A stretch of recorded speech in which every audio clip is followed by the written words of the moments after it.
O Papa Francisco referiu-se ao mar Mediterrâneo como cemitério sem lápide em dezembro de 2021. Essa semana, o mundo literalmente parou para acompanhar as buscas do Titã, o submersível que desapareceu no Oceano Atlântico quando fazia uma expedição dos destroços do Titanic. Mas dias antes, o naufrágio de um barco pesqueiro nas águas da Grécia foi a maior e pior tragédia que já aconteceu em um de seus pontos mais profundos, com 3.900 metros de profundidade. Estima-se que o Mediterrâneo sepultou mais de 500 migrantes na quarta-feira do dia 14 de junho. Mas o que pode explicar a diferença de atenção midiática entre os dois acontecimentos, além dos fatos sociológicos? E não se trata de uma disputa de tragédias, não, pois é impossível comparar tragédias pelo número de mortes, uma vez que uma única morte pode compor uma tragédia. E ambos acontecimentos nos deixaram extremamente tristes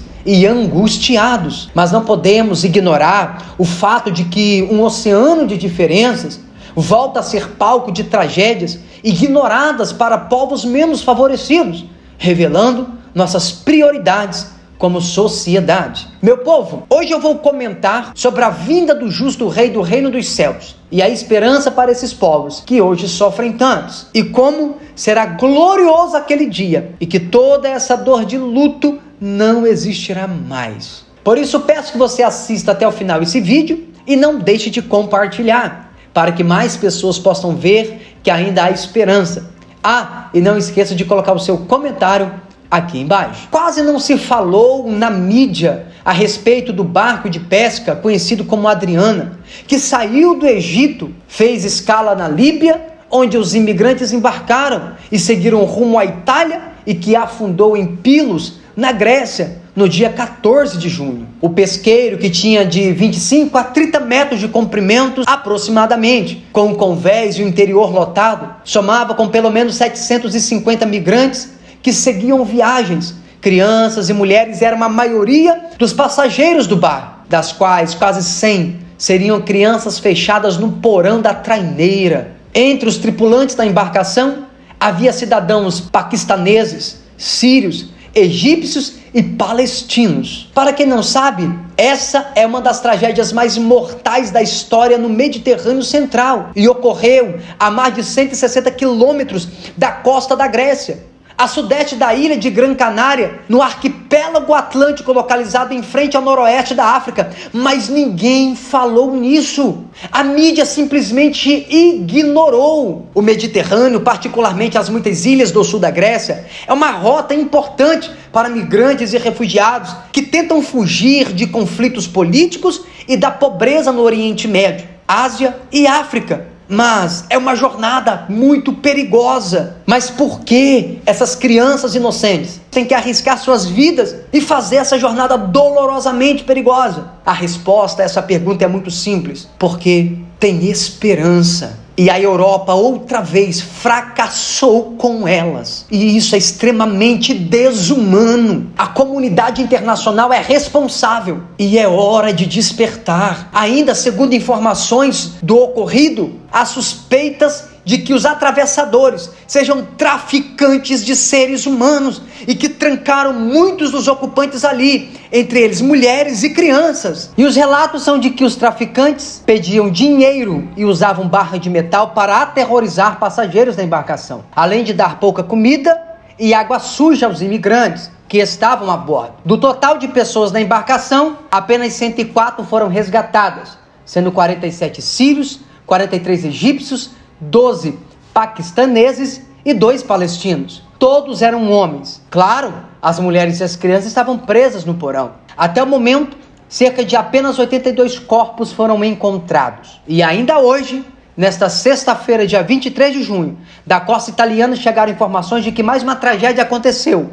Outra embarcação afundou perto de Lampedusa, na Itália. Desta vez, 40 imigrantes estão desaparecidos desde o naufrágio.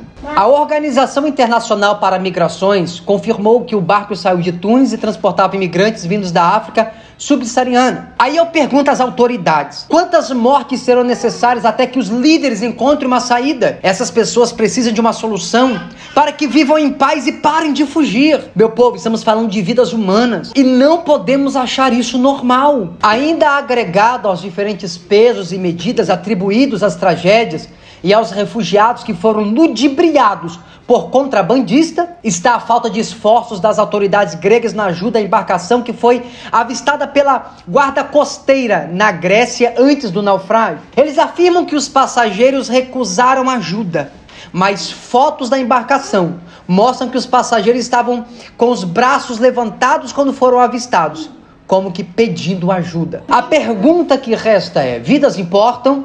Se sim, quais vidas são valorizadas? É uma questão que não deveria existir, já que toda a vida deve ser valorizada. Mas o mar, que foi outra vez palco de tragédias, novamente é aquela que traz a resposta sobre as vidas que infelizmente parecem importar mais. De fato, as pessoas estão despidas de humanidade. Estes erguerão a sua voz e cantarão com alegria, e por causa da glória do Senhor exultarão desde o mar. Por isso aclamai ao Senhor no Oriente e nas ilhas do mar, ao nome do Senhor Deus de Israel, ou seja, desde as ilhas da Europa, desde as regiões banhadas pelo mar Mediterrâneo, as ilhas mais remotas, mais longínquas, que naquela época era a Espanha, e o Oriente chegando até Sinim, no caso hoje é a China. Aclame ao Senhor. Essa é a chegada do rei para colocar todas as coisas em ordem.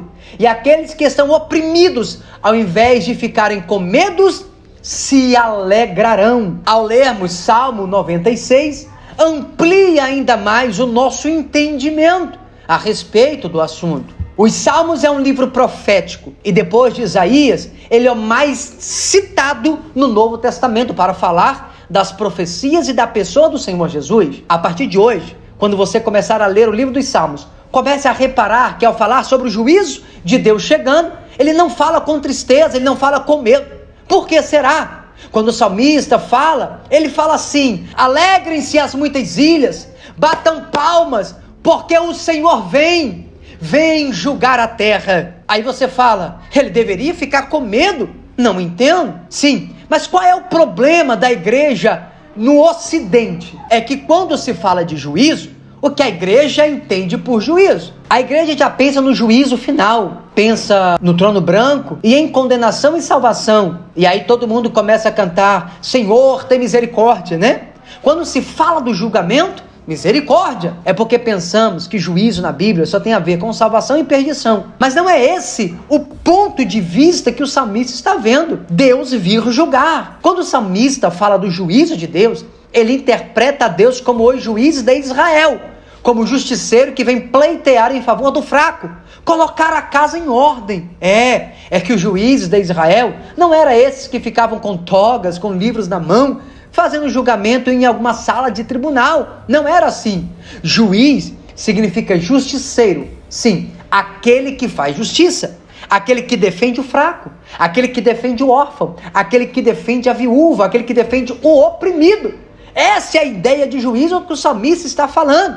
Então o salmista está chamando Deus de juiz nesse sentido. Ou seja, quando o Senhor vier, o pobre vai ser ouvido, a viúva não será mais esquecida, as nações que passam fome nunca mais terão fome, os povos esquecidos serão lembrados. Quando o Messias estiver reinando, ele vai julgar segundo a equidade dos povos, nunca mais vai deixar de ter oração respondida. Sabe esse povo que hoje sofre esses naufrágios, nessas migrações? Nunca mais sofrerão. Quando o Messias estiver reinando, os montes vão produzir trigo até o cimo, a terra vai ser toda restaurada, os animais vão estar em paz, tudo será feito com equidade. Batam palmas todos os povos, porque Jeová vem julgar a terra. Nuvens de escuridão o precede, sim, porque ele vai julgar os maus, mas alegrem-se e folguem-se os justos. Então, dos Salmos 96 ao Salmos 100, são os Salmos do Messias julgando a terra no milênio. Por isso Isaías fala que quando essa hora chegar,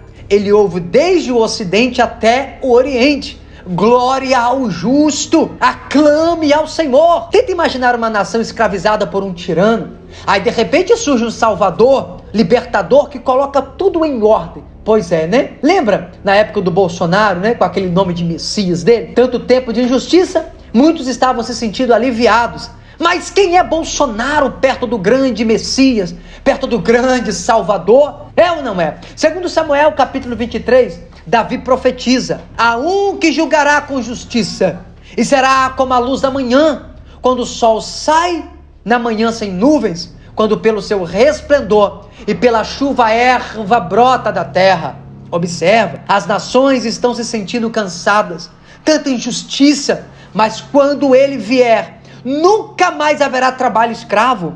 Crianças sofrendo, sendo violentadas, crianças sendo escravizadas na China, crianças passando fome na Etiópia, clínicas de aborto não existirá mais. Esse grupo do Hamas, Putin, acabou. Quem serão esses povos? Só ele reina, só ele é o rei do reino dos céus. Ele vem para julgar o mundo e colocar a casa em ordem. Salmo 96, primeiro: cantai ao Senhor um cântico novo, cantai ao Senhor toda a terra. Enquanto que Apocalipse 4 fala do cântico da criação, Apocalipse 5 fala do cântico de redenção.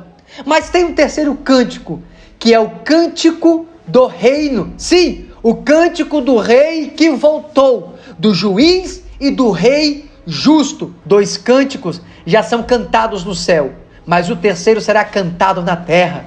Cantai ao Senhor, bendizei o seu nome, anunciai a sua salvação de dia em dia. Aqui o salmista não está falando da salvação do inferno, mas está falando no contexto do justo, oprimido, que foi finalmente ouvido. Tá entendendo? O dia da restituição, o jubileu vai chegar. Anunciai entre as nações a sua glória, entre todos os povos as suas maravilhas, porque grande é o Senhor e digno de louvor, mais temível do que todos os deuses. O texto, quando se fala de deuses, esses deuses aqui são anjos, mas agora o Senhor, por meio do Messias, tomou o reino dos próprios anjos que obedecem o Nazareno. Nesse momento, os anjos se curvam diante de um homem que é Deus. Não são homens se curvando diante de anjos, mas são anjos se curvando diante do Deus encarnado. Sim, o plano de Deus de que o homem estivesse no trono aconteceu. Ele é o mais temível e supremo acima de todos os deuses, porque todos os deuses dos povos são ídolos, mas o Senhor fez os céus. Hebreus traz essa citação de Salmos, ou seja, por trás dos deuses das nações estão os anjos manipulando a idolatria, mas o Senhor é mais poderoso. Glória e majestade estão diante da sua face, força e formosura no seu santuário. Isso vai acontecer no milênio. Dai ao Senhor, ó família dos povos, dai ao Senhor glória e força, não só mais a Israel e a igreja, mas todos os povos, todas as nações. Dai ao Senhor a glória devida ao seu nome, trazei oferenda e entrai nos seus átrios. Adorai ao Senhor na beleza da santidade, tremei diante dele toda a terra. Bom, as nações terão que ir 3 vezes ao ano adorar ao Senhor em Jerusalém. O novo rei se assentou no trono. Em um mundo onde há opressão de líderes, aonde há governos tiranos, de repente um novo rei surgiu, onde o pobre será ouvido e mulheres serão valorizadas. Sim, nesse tempo não há diferença de cor nem de classe social. Ele é rei sobre todos. Dizei entre os gentios que o Senhor reina. Sim, hoje nós não vemos isso, mas vai acontecer. Alegrem-se, ó céus, e regozije-se a terra, brame o mar e a sua plenitude, alegre-se o campo com tudo que nele há.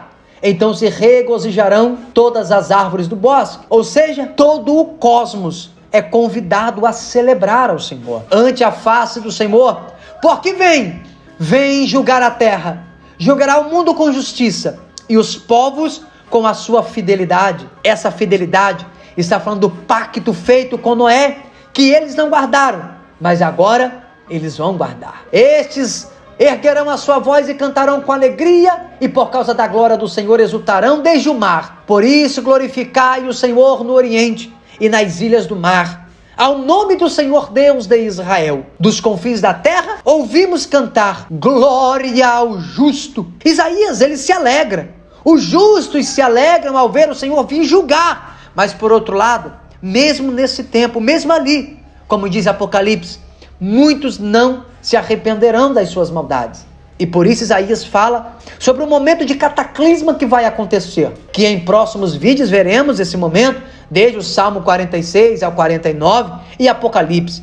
Esse é o momento em que Cristo pisa com seus pés sobre o Monte das Oliveiras, profetizado pelo profeta Zacarias. E será que naquele dia o Senhor visitará os exércitos do alto nas alturas e os reis da terra sobre a terra, no mesmo dia do terremoto da sétima taça, que é o mesmo momento que os pés do Senhor pisam no Monte das Oliveiras. Nesse dia, o Senhor visitará. Sim, ele vai visitar as hostes espirituais da maldade. Esse termo visitará não é usado no sentido de visitar benignamente. Essa visita é uma visita de julgamento. A ideia do texto é a mesma ideia daquele ditado. O fulano vai fazer uma visita para ele, pode deixar. Sabe, os exércitos do alto nas alturas, esses exércitos aqui são as hostes. Alguns pensam que são estrelas, porque o Apocalipse diz que as estrelas vão cair, mas elas não vão cair com a visita do Senhor, não. Quando o texto diz que as estrelas vão começar a cair, como diz Apocalipse, é só porque o Senhor se levantou do trono. Sim, quando ele se levanta do trono, as estrelas começam a cair. Esses são os principados e potestades do segundo céu. Nada vai passar. E serão ajuntados como os presos numa masmorra e serão encerrados num cárcere. E outra vez serão castigados depois de muitos dias. O juízo vai começar de cima para baixo, derrubando principados, potestades, castigando os exércitos das alturas até ser jogado numa masmorra. Vi descer dos céus um anjo que trazia na mão a chave do abismo e uma grande corrente. Ele prendeu o dragão, a antiga serpente, que é o diabo, Satanás, e o acorrentou por 1000 anos. Lançou-o no abismo, fechou-o e pôs sobre ele um selo, para assim impedi-lo de enganar as nações, até que se completassem os 1000 anos. Depois disso é necessário que ele seja solto por um pouco de tempo. Não só Satanás, mas os anjos e as suas hostes serão aprisionados nessa masmorra, no poço do abismo. E os reis da terra também vão descer para o mundo dos mortos, porque seguiram o anticristo que veio do mundo dos mortos. E serão ajuntados como presos numa masmorra, e serão encerrados num cárcere, e outra vez serão castigados depois de muitas gerações. Aqui fala do milênio. A primeira visita do Senhor é para os prenderem no abismo. A segunda visita é para a execução final. E a lua se envergonhará, e o sol se confundirá, quando o Senhor dos exércitos reinar no Monte Sião e em Jerusalém. O sol e a lua ficarão ofuscados pelo brilho que vai emanar do Monte Sião.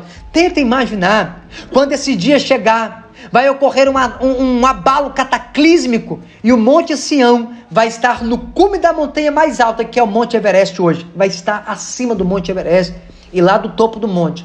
A glória do Senhor vai irradiar, fazendo sol e lua parecer estrelinhas ofuscadas pelo sol hoje. Aí cumpre Isaías 4. Subamos ao monte da casa do Senhor. Sim, por quê? Porque hoje o monte da casa do Senhor não está no alto, está embaixo, tem que descer. Mas naquele dia vai ter que subir, porque lá em cima vai ter um farol que é o próprio Messias, uma luz irradiando. Precisamos começar a pensar mais nessas coisas. Que brilho será esse? Que glória será essa? No nosso próximo vídeo, falaremos um pouco mais sobre essa relação do Senhor com a noiva e sobre um pouco da visão desse brilho, desse farol emanando, clareando, porque o Senhor será a própria luz. Não deixe de compartilhar esse vídeo e colocar o seu comentário aqui embaixo. Maranata, vem Senhor Jesus!